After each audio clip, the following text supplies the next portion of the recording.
Hello, Dayan. Wala ka na bang maisuot, Philbert? Paano mo nalaman na nandito ako sa bahay? Sinusundan mo ba ako? Huwag kang mag-alala. Nasa akin ang mga damit mo. Ninakaw ko.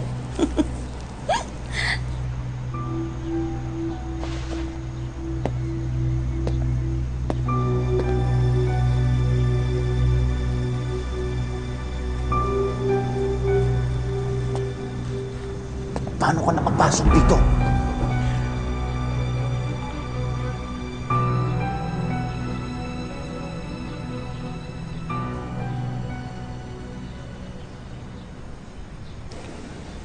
Tigilan mo na kasi, Dayan. Nandito lang ako para kunin yung mga damit ko.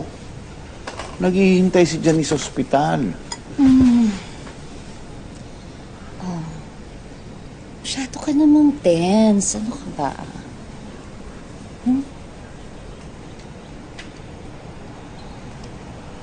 Dati na natin ginagawa to, di ba?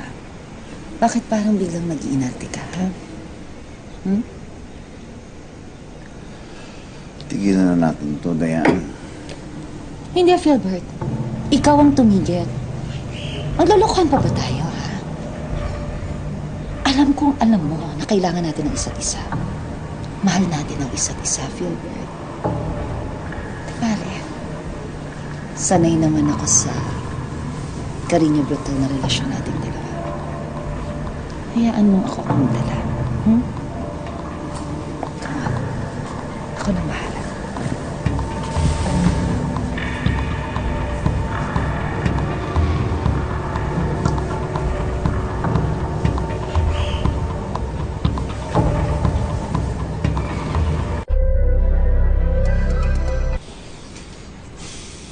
I have to go. Naghihintay si Janice sa ospital.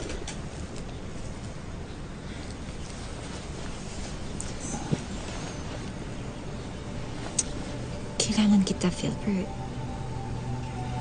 Katulad ni Shanice. Kailangan ko rin ang tulong mo. Yan. Buntis ako. Buntis din ako. Kailangan kita sa tabi ko.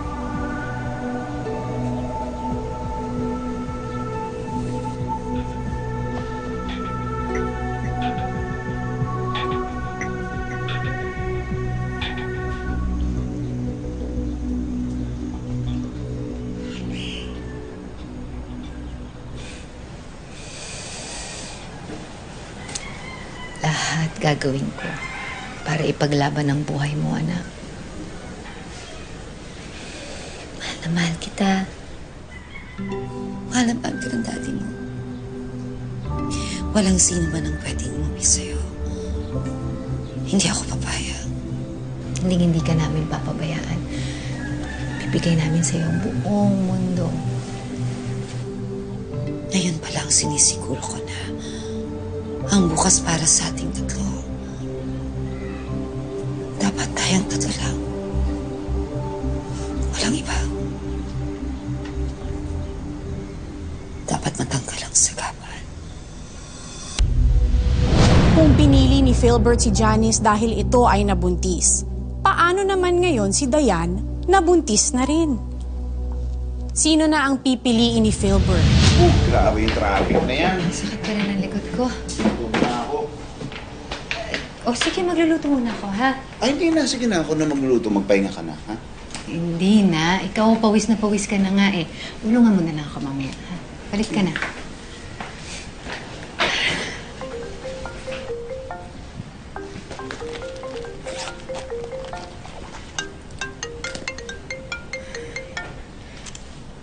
Dayan. Hello, Janice. Pwede ba tayo mag-uusap? Kinagago na kasi ako ng asawa ko eh. Binuntis niya ako pagkatapos hindi na siya umuwi dito. Ha? Grabe naman yun. Medyo kagagaling ko lang kasi ng ospital eh. Janice, please naman. Kailangan ko ng kausap ngayon. O sige, magpapaalam lang ako sa asawa ko, ha? Eh bakit ba lahat ng gagawin mo kailangan mo ipaalam sa asawa mo? Dayan, kumalma ka nga. Kasi pati ako nagpapanik sa'yo eh. Magluluto lang ako ng dinner, ha? Tapos, kikitain kita. Saan ba? Sa coffee shop na lang ulit? Sino yan? Bakit ba ang hirap-hirap mo na kausapin ngayon, Janice? Wala ka namang pakialam sa akin. Grabe ka naman, Dayan.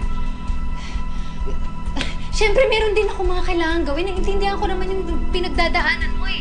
Teka lang. Ano ka ba? Ang dami-dami mong dahilan. Dayan, ano ba mga pinagsasasabi mo? Kumalma ka nga. Hello?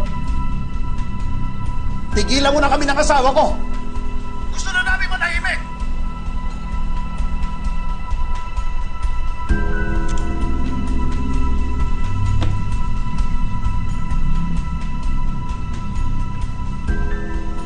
Ano nangyayari? Kilala mo yan?